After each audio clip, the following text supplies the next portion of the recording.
I call to order the meeting of the Minnehaha Creek Watershed District Board of Managers, August 9th, 2018. All managers are present. Manager Shackleton has just stepped away for a moment. Is there any member of the public who wants to address the board in a matter that's not on the agenda? No hands. May I have a motion to approve the agenda? We will have the administrator's report before item 12.1, but with that one modification. Is there a motion to approve? So moved. Manager Rognus, is there a second? Second. Manager Shackleton, those in favor, please say aye. Aye. Any opposed? The consent agenda this evening consists of approval of the minutes of the July 26th board meeting and approval of two items, Resolution 18-076, which is authorization to execute a programmatic maintenance agreement with Independent School District 277, West Tonga Schools, and Resolution 18-078, which is authorization to execute a temp to hire contract and conversion fee. Is there a motion to approve the consent agenda? So moved. Manager Becker, is there a second? Second. Manager Shackleton, those in favor say aye. Aye. Any opposed?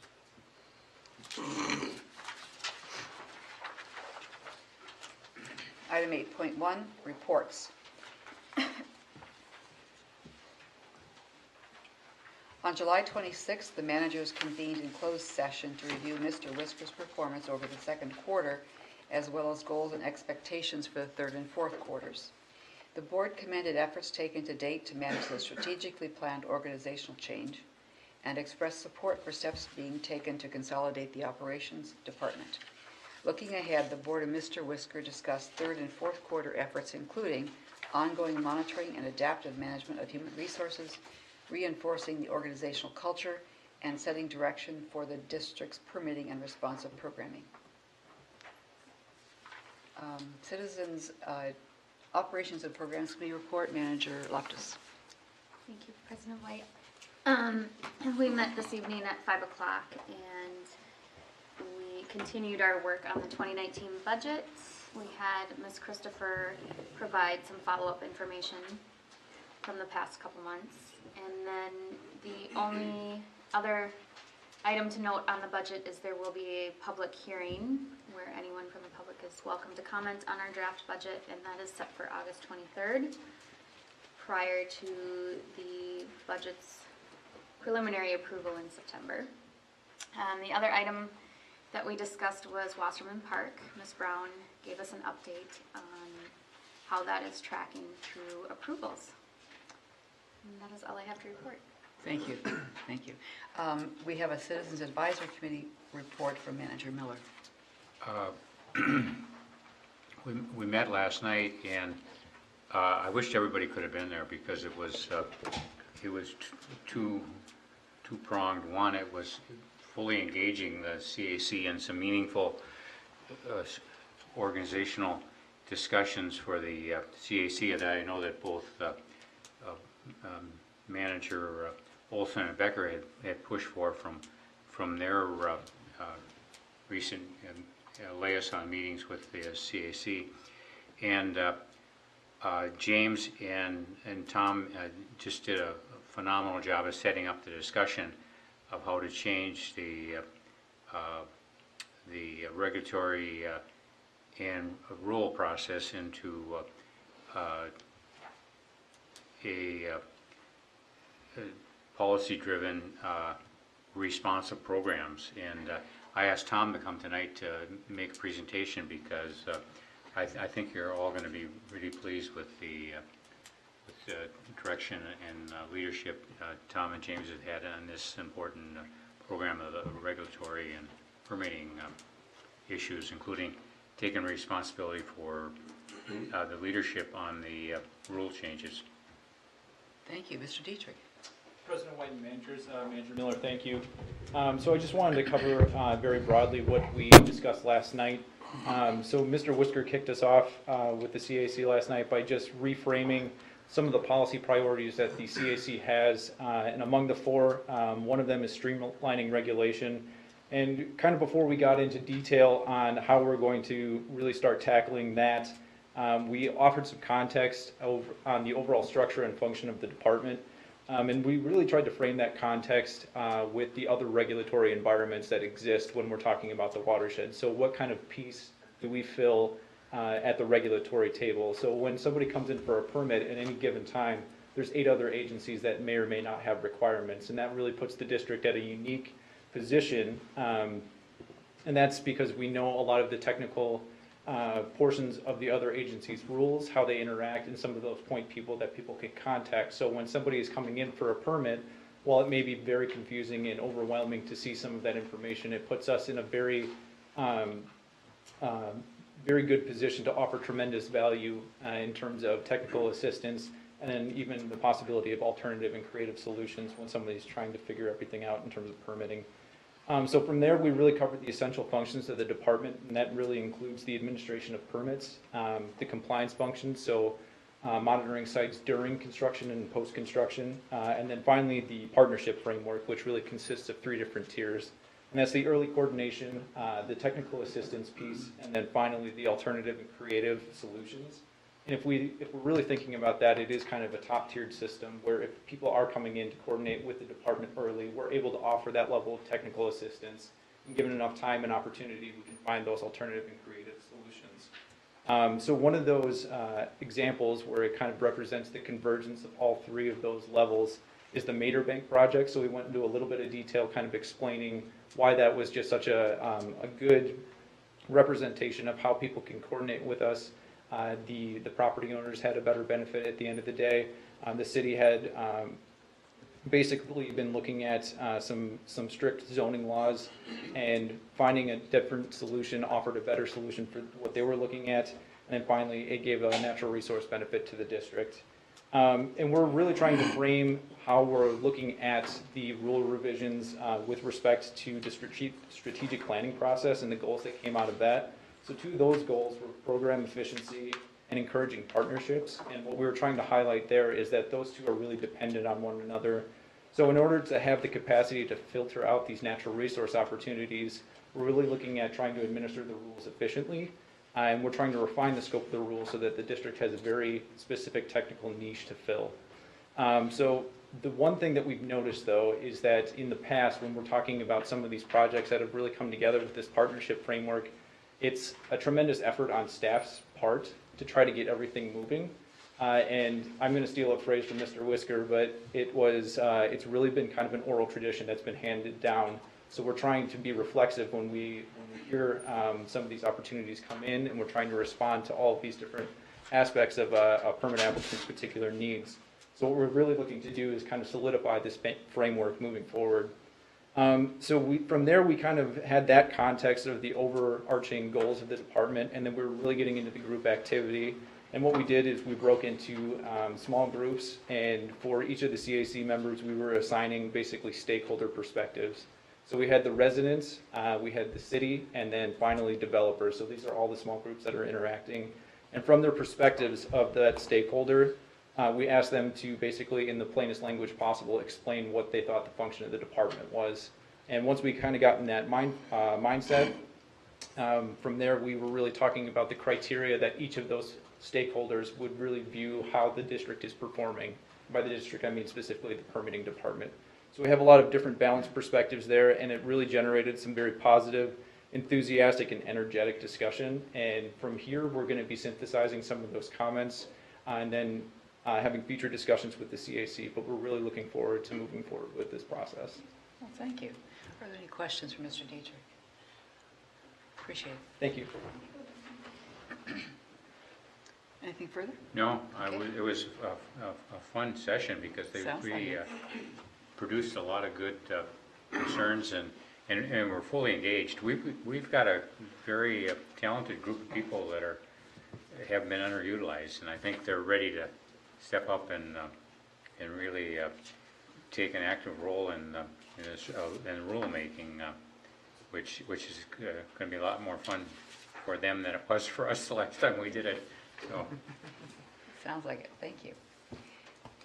The upcoming meeting and event schedule is printed in the agenda, including our meetings on the 23rd of August, the 13th of September, and the Citizens Advisory Committee on the 12th of September, where Manager Shackleton is the assigned liaison from the board. We'll move to item 9.1, which is the annual public hearing for the MCWD Stormwater Pollution Prevention Program. Point of order, Mr. Smith. Do I need to open a public hearing? You can open it. That we open the public hearing at this point. All right, thank you, Madam Chair, managers. I have just a couple of slides. Just wanted to pull up the map of the district's MS4 system, our municipal separate storm sewer system. So the district is considered an MS4 because it's the drainage authority for 8 public drainage systems that are shown in red on the map. And then we also have 2 ponds that we own and kind of own the connected pipes that are considered part of our system as well. And so as an MS4, we're required to have a stormwater pollution prevention plan, which there is provided on our website, and there was a link to it in your packet. But basically there are 6 minimum control measures that we're required to meet that are listed here. So education and outreach, which is we meet those requirements through our education program. Public participation, at a minimum, we need to have 1 public opportunity for public comment on our SWIP annually, which is the purpose of tonight. And then there's, of course, other things we do that go above and beyond kind of this minimum requirement. And then the next 3, illicit discharge detection and elimination, construction stormwater runoff control, and then post-construction stormwater management are all, of course, met through our rules.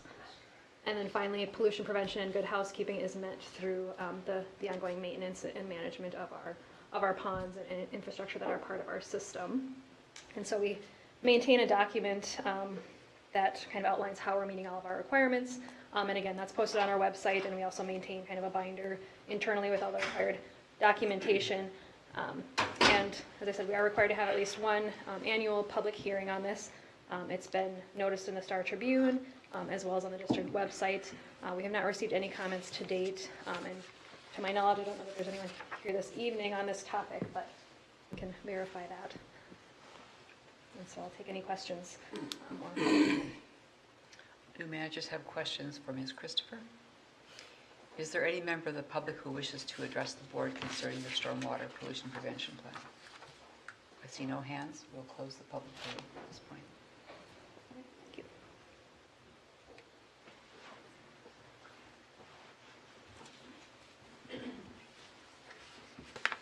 Item 10.1 is permit 18362 for 15500 Minnetonka Boulevard, Minnetonka. Mr. Cole Thompson.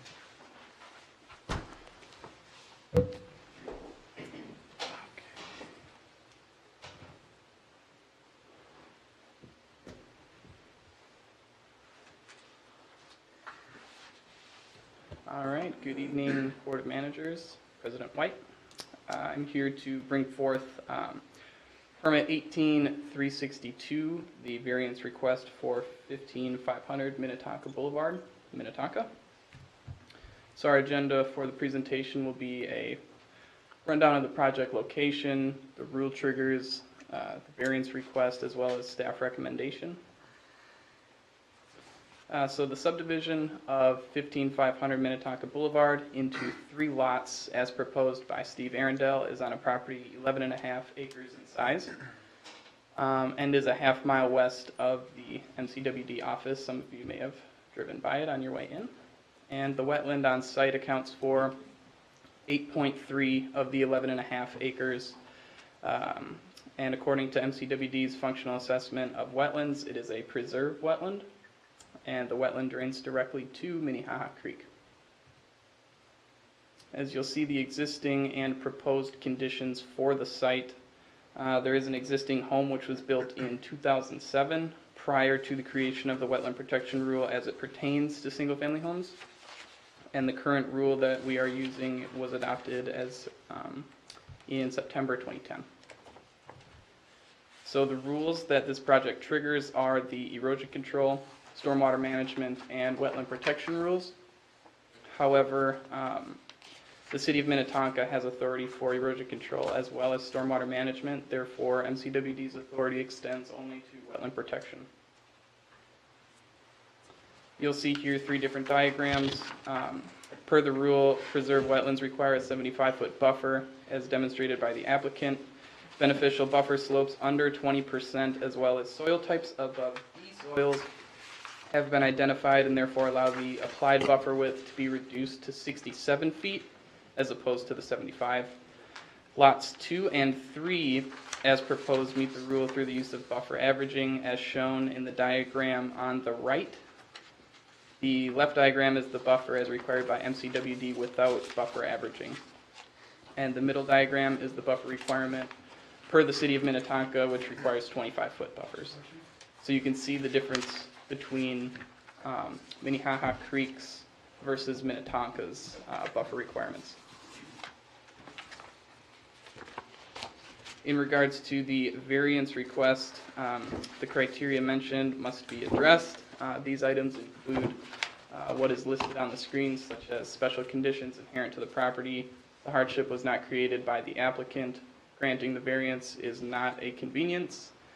There is no feasible and prudent alternative, and granting the variance will not be contrary to the intent of the rule.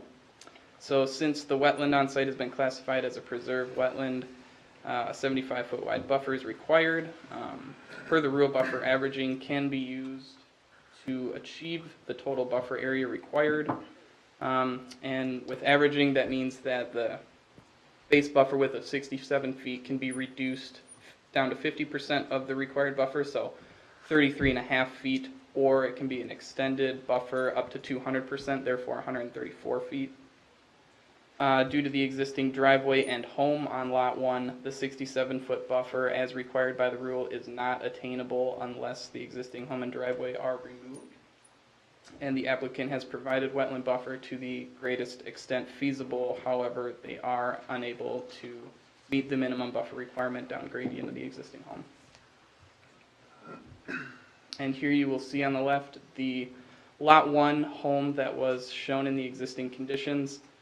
There is no planned activity on Lot 1, and due to the site constraints, including location of the existing home and driveway as mentioned, a combination of buffer widths are proposed for the site. Through the use of averaging, the average buffer width will be 25 feet in width. As you can see, there's a few different sections where it'll be 20 feet, nearly 29 feet, as well as 25. The total square feet of buffer provided on Lot 1 is 7,000 square feet. And if the lot were to conform to the rule as written, the 67-foot buffer, 67-foot square foot buffer would provide 17,285 square feet of buffer. So as mentioned, the site is required to provide in total 46,400 square feet, but accounting for the proposed variance, the site would provide 36,150 square feet of buffer. Staff has determined that the applicant has submitted adequate documentation for board consideration of the variance request, and staff recommends approval of the permit application for wetland protection with the conditions listed on screen. These items include resubmittal of a wetland buffer monument plan for staff approval, submission of a 5-year maintenance and monitoring plan for the proposed wetland buffer restoration in accordance with section 7C and 10 of the wetland buffer provision within the wetland protection rule, submission of a maintenance declaration for staff approval and subsequent recordation, and submission of financial assurance for wetland protection. And then I'd like to clarify for the record that the permit report did not identify recordation of the maintenance declaration, which is an item that is required.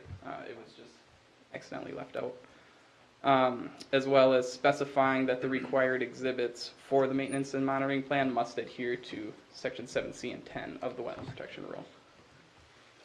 So in conclusion, the board is asked to make a motion for the variance as presented, and if approved, subsequently motion for the permit to be approved. Is there anyone here representing the property owner who wishes to speak? I see no hands. Is there a motion to approve permit 18362? Are there questions for Mr. Thompson?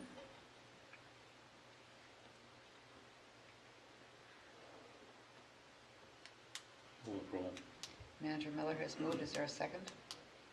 Second. Manager Becker has Madam seconded. President? Variance. Yes. I have done this so many times.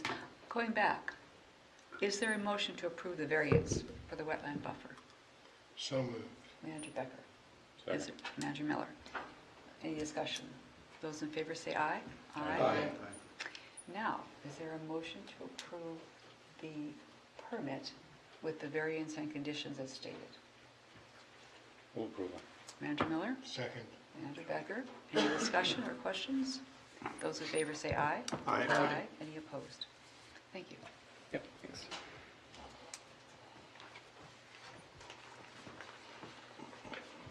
We'll move to permit 18153, Ms. Showalter.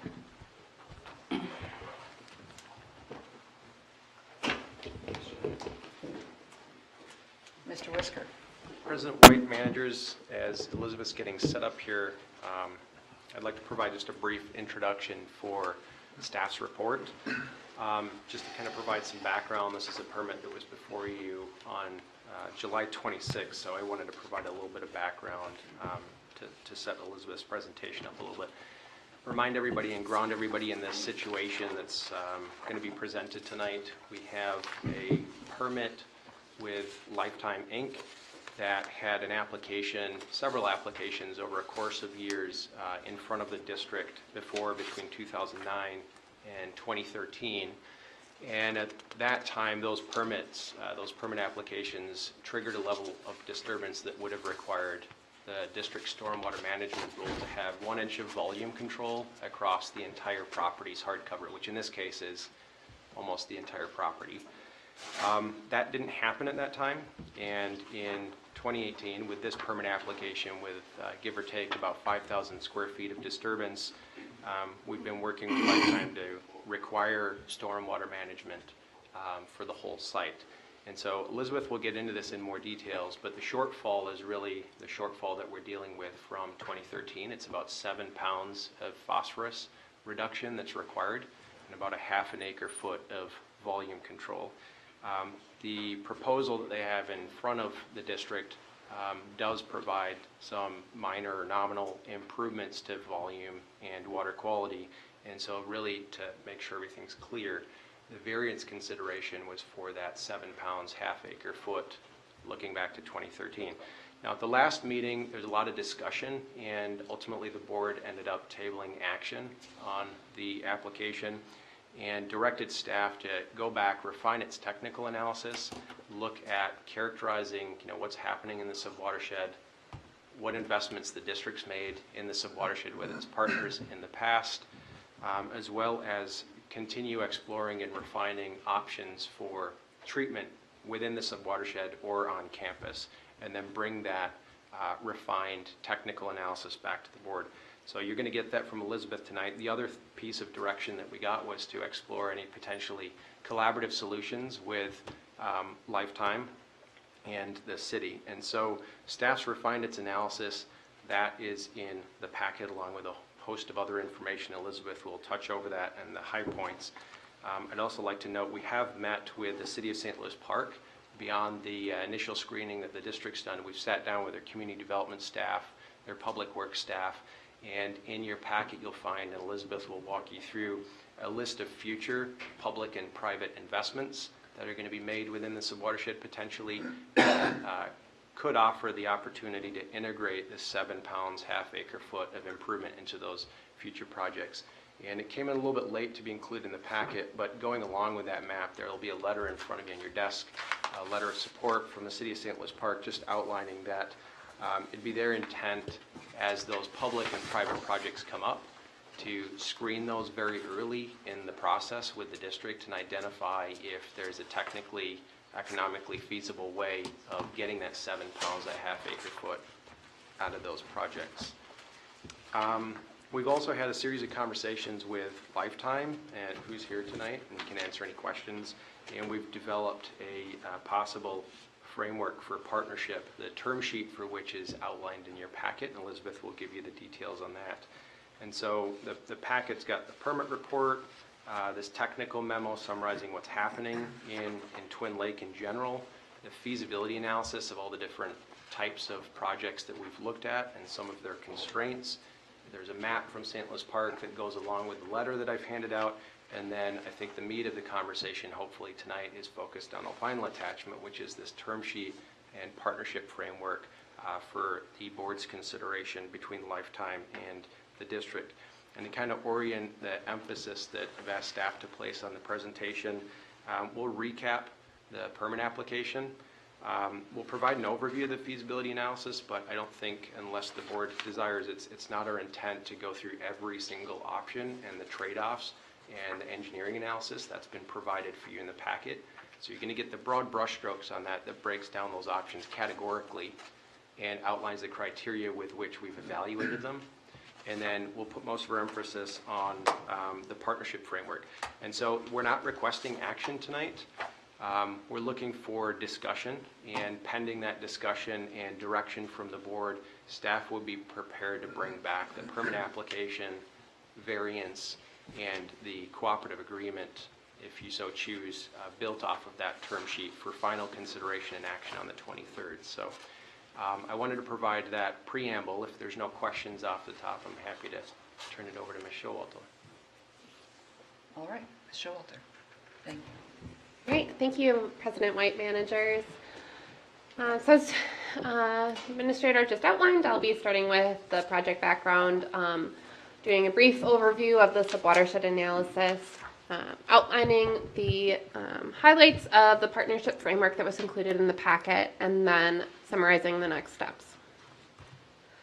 As you may remember, the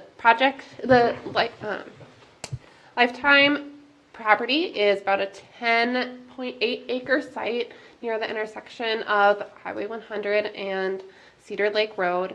In 2013, the area of the parking lot shown in yellow was reconstructed and the parking ramp was added. Because of the scope of cumulative disturbance on the site, an inch of abstraction should have been provided. Staff at that time did not inform Lifetime of the requirement, and had that been done at that time, the required treatment would have been approximately 30,000 cubic feet, about a half acre foot, and a 7.5 pound of phosphorus removal. So at this time, the applicant is proposing work that's taking place in that little portion down by the railroad tracks shown in blue. So upon current staff's notification to Lifetime of the full scope of the stormwater rule, Lifetime felt that complying with that would be an undue hardship and applied for a variance, which was presented on July 26th. The disturbance of the recently constructed parking lot would be about a half an acre for underground filtration. So it's about the size shown in the rectangle. Additionally, existing drainage system would need to be rerouted to direct the roof drainage and parking lot drainage to that system.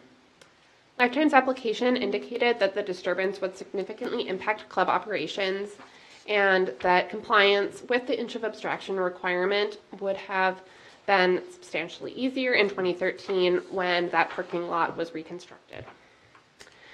So at the July 26th meeting, staff presented the variance request, and the board indicated that there was not sufficient information to decide the variance at that time and tabled the request, directing staff to provide more information on August 9th. So staff conducted analysis of the subwatershed, screening for regional treatment opportunities, and that was in the packet. I'll just be summarizing that now, and I will be happy to take questions on the elements that I do cover and those that are just in the packet. So the Twin Lakes subwatershed consists of 4 minor subwatersheds totaling just under 1,200 acres. Water generally moves from the south and west to a large ditched wetland complex, which then moves east through storm sewer to Twin Lake, which outlets to Cedar Lake. Twin Lake is impaired for excess nutrients. The watershed is heavily urbanized and has a number of localized drainage concerns. In 1997, as part of the Blue Water Partnership, or Blue Water Initiative, the district undertook a feasibility study which analyzed the sources of nutrients in the chain of lakes. To reduce pollutant loading, the district constructed a stormwater pond upstream of Twin Lake, which is the Twin Lakes Park Pond, and another pond wetland complex upstream of Cedar Lake, which is the Cedar Meadows Pond. That project also included the dredging of Twin Lake.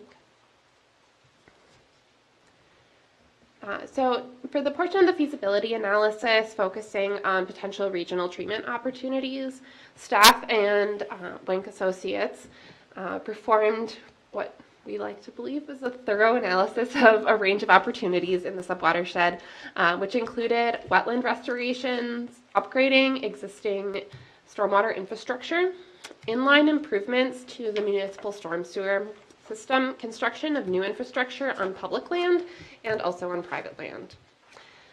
And those opportunities range from conventional stormwater treatment to newer, more innovative solutions, including things like alum injection, treatment cartridges, and stormwater reuse. Similar to our capital project planning process, opportunities were screened for environmental risks, land acquisition, regulatory impacts, costs, and pollutant removals, and that analysis is documented on a project-by-project basis in the packet. None of those opportunities were deemed immediately viable, but several options warrant further investigation. In addition to that formal feasibility analysis, staff also reached out to St. Louis Park, who provided the map on the screen showing the range of public and private improvements anticipated in the subwatershed, which include upcoming road improvements, an addition at a middle school, maintenance to existing stormwater infrastructure, a drainage study, and private projects. In the letter of support that was provided to you, the city indicated their desire to coordinate on these projects with the district early on in the process for their own projects and to screen opportunities of other projects that they become aware of that may have opportunities for meeting those volume abstraction and phosphorus removal goals as required by the stormwater management goal. And then at this time, I just kind of want to wrap up that analysis. And I can take any questions at this time if desired. So while there isn't necessarily a silver bullet solution at this point, we do have a number of potential options that warrant further study, which can include more feasibility analysis, getting some more information regarding those sorts of constraints that we were analyzing things against. Are there questions at this point? Manager Shackleton? Could you just go through briefly what those are? The handful of options? Yeah. Thank you, Manager Shackleton. So if you turn to what is it has page 7 on the bottom. It's certainly not the 7th page, but page 7 of the Wank memo outlines the items that were in that portion of the feasibility analysis that we determined warranted future study. So those include, I'll kind of go back to. It's page 21 of 31 in our packet. Thank you. So the first one, which is ID 2, which is good pointer. So that's the self-storage facility that is just to the west of the Lifetime site. So this is a project that would involve a cartridge system, which I think we've talked a lot about but haven't necessarily explained. So it's a system that provides removal of both particulate and dissolved phosphorus through kind of a usable cartridge system that is a smaller system than like a traditional filtration system. So that it would be on private land. We have not talked to the owner of that private land, which would certainly be a part of the analysis that would be done on that and similar projects. Do we use that system, or have we used that? Like, it's the first I've ever heard of it. Yeah, the district has not employed that system. The city of St. Louis Park has employed that in Carpenter Park, which was provided regional treatment for one of the future light rail stops. Okay, thank you. The next two options, which are 4 and 5, are at the stormwater pond / scour basin that I know is a favorite of Manager Shackleton's. So the first one, the filter system, is using the same sort of cartridge system. The second one would be a conversion of that pond, whatever it is, in its current state to meeting the typical NERP pond standards. So it'd be an increase in size and further excavation. The ninth option is instituting some sort of filter system on the downstream side of the ditch coming out of that large wetland complex. And the primary issue we have in that case is we have some gravity concerns.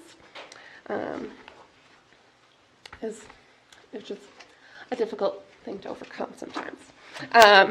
The Dakota Park reuse system is over here. So there's a ball field over here that has a large stormwater main coming through it. So there's potential to capture stormwater coming out of that system. It is somewhat limited by the fact that there's only so much to water. And so we did find that it was a little bit limited in that you couldn't necessarily use you certainly couldn't use as much water as you had access to. Then in the next management area is kind of over in the Twin Lakes Park area. So the first option 12 is, I believe, another sort of cartridge system. We explored that in a lot of cases because it is good in tight spaces. But as you can see in this list, one of the main constraints of that is that it has substantially higher maintenance costs because those cartridges are fairly expensive and need to be replaced annually, typically. 13 is another reuse system, similarly limited by the limited amount of grass to water. And then the option 14 is the iron enhanced sand filter. So this is where we would put a filter bench on the pond that the district maintains in that park that would improve its phosphorus removal.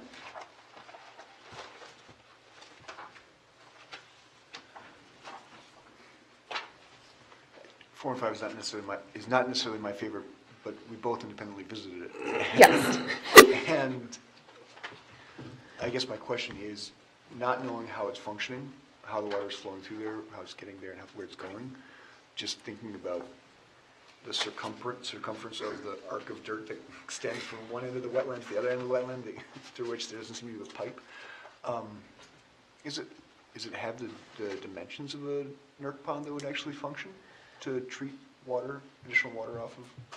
So based on our initial analysis, the existing berm that sort of separates that cell from the larger chunk is not located such that you could meet the full NERP standard, leaving that berm in place. I believe that the pond we estimated would need to be at least an acre, and I think that was closer to half an acre.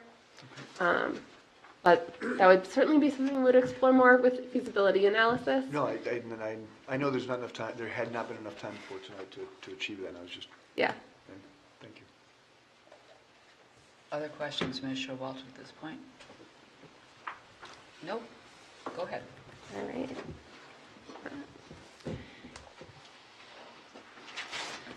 So as Mr. Whisker alluded, in addition to the feasibility analysis, since the last meeting, staff has worked with Lifetime to develop a potential partnership framework. Under that framework, Lifetime would provide $490,000 to be held in escrow to achieve alternative compliance with the stormwater management rule.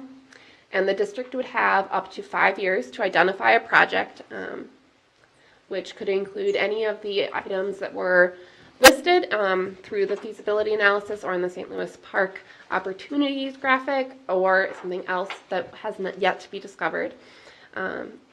If a project is viable, then the project would be ordered by the board. If no project is viable, funds would be returned and a variance would be approved. Those funds can be used for both the construction costs and for soft costs that would be incurred by the district. So the feasibility analysis would be covered under that escrow amount as well. And so I can answer any questions at a moment about the partnership framework, but pending direction from the board this evening, staff could be prepared to present an agreement based upon the partnership framework for approval, as well as approval of the variance at the August 23rd meeting. Board manager. Thank you. Are there board comments or questions concerning the partnership draft? Manager Olson. I read through the partnership draft, and it covers the three priorities that we felt were important. The idea that we're removing the phosphorus, that we are protecting the half-inch acre feet volume, that we're not necessarily doing it on their property, and that the city has its support. So I voted for this last time, and it didn't pass, but this is a very clear way of showing that Lifetime wants to be a partner and wants to help the community, and I would support it again. Anything else? I'll echo the same statement, that statement. I want to thank everyone for the good work. Manager Becker. I'd like a clarification. You've mentioned two variances, one which we're discussing tonight that would be approved on the 23rd, and one that's to be approved if a project is viable. Do we need two variances? Thank you, Manager Becker. As we have had a limited amount of time, we haven't necessarily worked out all of the mechanics, but because there would be delayed implementation, a variance would be required to allow construction of the proposed development at the meeting, at the July 23rd meeting. If our current understanding is that if at the end of the 5 years and something had not been reached, we wouldn't necessarily need to issue new variance, since there wouldn't actually be anything proposed at that time, but they would not be deemed to not be in compliance, is essentially the situation. Okay. The terms here include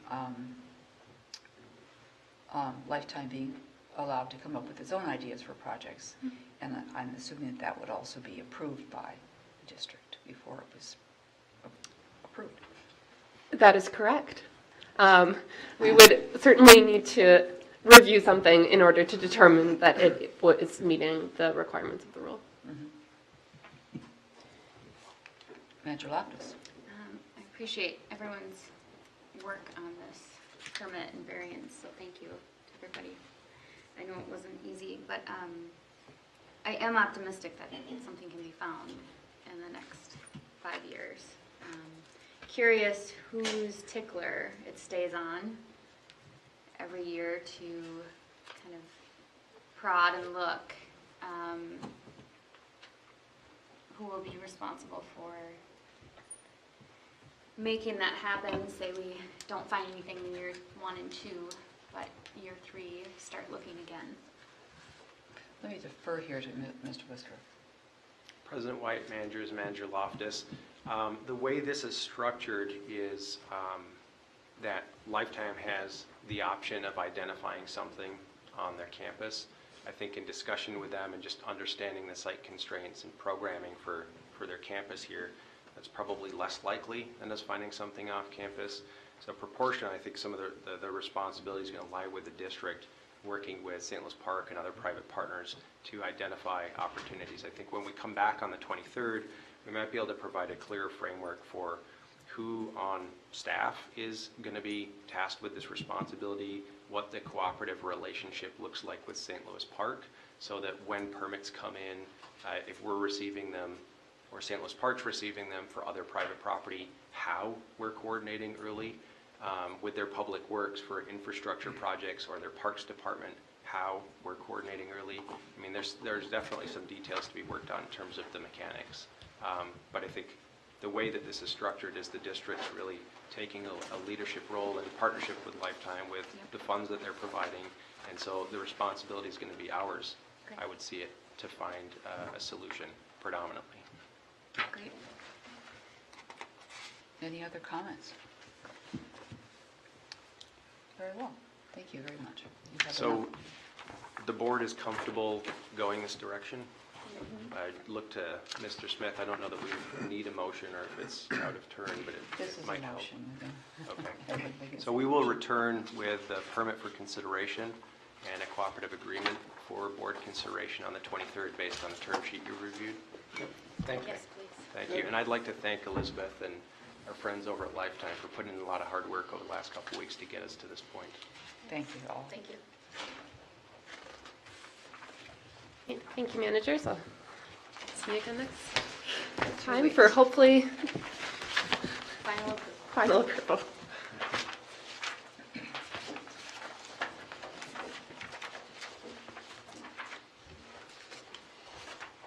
We'll move to item 10.3, permit 18-431, Mr. Tom Dietrich. Thank you, President White, managers. Before the board this evening for approval is permit 18-431, Neonar Creek's project for the cold storage demolition, so the demolition of the actual commercial building that's on site, and this is taking place at 325 Blake Road in Hopkins. So this evening, I'll just be going briefly over some of the background for this permit, the rule triggers, and then finally the staff recommendation. So this permit is appearing before the Board of Managers as its staff practice to have all district projects requiring permits approved by the Board of Managers. And just to orient the managers here, and I'm sure that you're familiar with this site, but this takes place in Hopkins. So to the north, we have Highway 7, to the south, Excelsior Boulevard, to the west, Highway 169, and then the actual site is situated at the intersection of Blake Road and Lake Street. So this permit triggers the erosion control rule, and this is for the demolition of the existing commercial space. The erosion control rule is triggered when we exceed 5,000 square feet of disturbance. The current proposal disturbs approximately 13.9 acres of land. So this is the proposed project, and just to briefly comment on how the applicant is meeting the criteria of the rule. They are providing silt fence on the down gradient side of the disturbance. A temporary sedimentation basin will be installed, and this is per Minnesota Pollution Control Agency construction stormwater requirements. There's going to be inlet protection, and I apologize that the text is outside the box there, so a little bit of a formatting issue.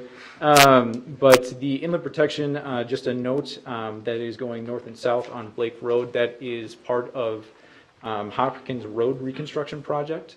So that is already in place, and then there are two inlets that are integral to the site.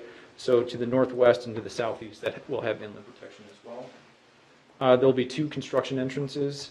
And finally, the entire area that is shaded right there in brown, it will be temporarily stabilized with seed and mulch, and that'll be until phase 2 of the project is underway.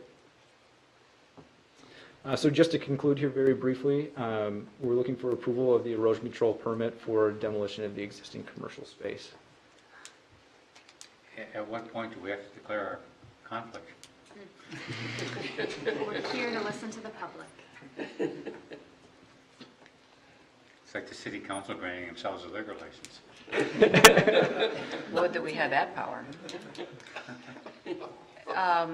Is there a motion to approve permit 18-431? So moved. Moved and second. Any questions from Mr. Dietrich? Those in favor, please say aye. Aye. Any opposed? Thank you. Thank you. There weren't any public comments on that, right? I didn't, There's no- I can ask there's no people, but there's no All one right. there, so. Make sure. Thank you, no. I think that was the good point of the item. Go ahead and talk. This is a world-class call. filtration system. Item 11.2, resolution 18079, Mr. Michael Heyman. Good evening. This is not my presentation. There's not one. But, good evening, Chair White, managers. This evening, we're seeking authorization to execute a contract with Wenck Associates for construction oversight services for demolition of the facilities at 325 Blake Road. As noted in the materials in your packet, the scope of work for taking down a facility of this size is pretty comprehensive, related to demolition, and includes everything from progress meetings to project management, asbestos abatement monitoring, construction management, grant reporting, and finally some drone photography or weekly drone photography. Following our pre-con meeting this morning, I think it became pretty evident that this is a project unlike the district has ever seen before in terms of the level of complexity. It certainly is remarkable, and I'm learning something every day. I would say that the level of security and safety, as well as the asbestos abatement, air monitoring, and the work conditions that the workers on site go through in a facility of this magnitude is pretty remarkable. The team we have for this project, Eric Sunbo and Tony Olson from Wenck, have extensive experience working in demolition and in projects of this magnitude. And beyond that, their relationship with Vite and Echo, which is the contractor and the main asbestos sub, they've worked with them on multiple projects and have a really good rapport with them. So it was evident this morning that they're all on the same page, and it's going to be a pretty seamless process. Regarding the drone photography, I just wanted to note that we've been looking at doing time-lapse photography for this entire site to try to capture from demolition all the way through until final restoration and redevelopment is complete. I've been working with Sarah Bamani in our communications department, and it didn't make sense to install that at this point because there is a relatively substantial fee for monthly hosting of that camera, and we're going to have about a 6 to 9 month window potentially where the site sits dormant. And so we were able to talk to Wenck about getting those same the same photos just via a drone weekly, and so that's rolled into this scope. We will come back to the board with more information on time lapse, and we'd like to start to roll that into potentially more projects throughout the district. And lastly, I do want to note that of the $106,000 that's for construction oversight, approximately $45,000 of that is grant eligible and is required asbestos monitoring through state and grant funding requirements. So the district's cost for oversight is right in that $60,000 range. So with that, staff is recommending the board authorize 18079, which is contract with Wenck Associates for construction oversight services. Thank you. Is there a motion to adopt Resolution 79? So moved. Second. Motion and second. Any questions for Mr. Heyman? Discussion? All those in favor? Oh, I'm sorry. Did you have a question? That was just a thumbs up, maybe. All those in favor, please say aye. Aye. Any opposed? Thank you. Roman.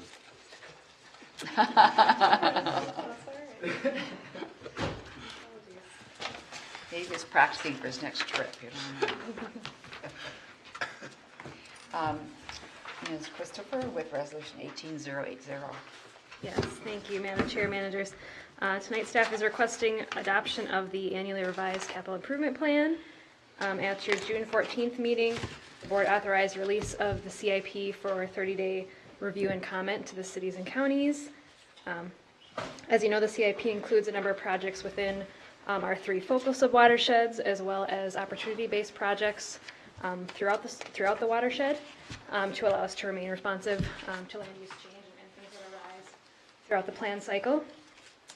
We received 2 responses, which were included in your packet. One was a letter of support from the City of Plymouth for the Gleason Lake kind of opportunity-based stormwater project that is included in the CIP. The city is planning to initiate a feasibility study soon for the subwatershed, and we'll be engaging the district in that process. And then the second was an email from the City of Edina requesting that the district consider taking a role in the Weber Park area where they've identified some flooding issues and potential for stormwater management. And this is kind of southwest of the intersection of Excelsior and France, drains to Calhoun. And the city has scheduled a meeting for later this month with the district, St. Louis Park, and Minneapolis, since it's near kind of the boundary of all those cities where there's some of these flooding issues. So the city understood that since this is kind of the first conversation we'll be having about it, that it was not ready to incorporate in the CIP at this time, but they just kind of wanted to get it on our radar. So staff is tracking these and other opportunities as we develop our responsive program, and we'll bring updates back to the board as those develop. So based on kind of the comments or lack thereof, staff is recommending that the CIP be adopted with no further revisions. Thank you. Is there a motion to adopt Resolution 18080? So moved. Manager Shackleton, is there a second? Second. Manager Rognus, any questions of Ms. Christopher? All those in favor, please say aye. Aye. Any opposed? Thank you. Thanks.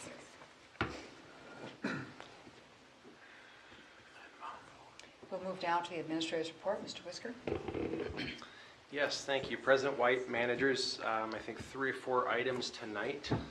Top of the docket here is, you might recall that recently the board approved some sediment coring for Wasserman Lake. The purpose of that was to really look at the impact that carp might be having on shallow and deep portions of the lake, and that was intended to directly inform the timing of future management activities.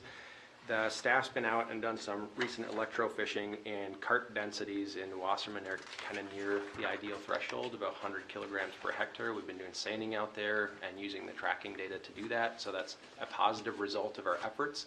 But that's got us thinking that that lake isn't going to be an ideal a sample for the sediment coring. So since that was included in the resolution very specifically that we'd be going to Wasserman, we wanted to inform the board and hopefully get your consent that we'd shift that sediment coring effort to somewhere like Pearly Lake that has more of an issue and is going to give us better data. So it's a little bit of a heads up for you. I didn't think it was a massive issue and that we'd need to repackage the resolution.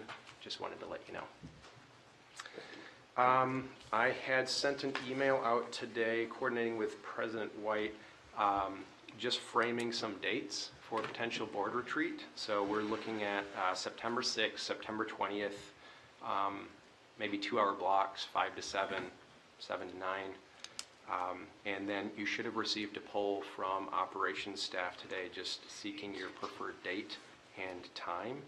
And if you fill that poll in, we'll be able to lock in a date. The other thing that I'd done is, I think President White framed this at the last meeting, but just outlined a couple of options or purpose for the retreat, recognizing that we can't accomplish anything. So if you'd care to respond to that email and let me know if you've got a preference for topic, that would be helpful in shaping the agenda and making that a meaningful discussion. Obviously, I've listed 2 options. Option 3 is you don't want to talk about anything, and we'll entertain that one too.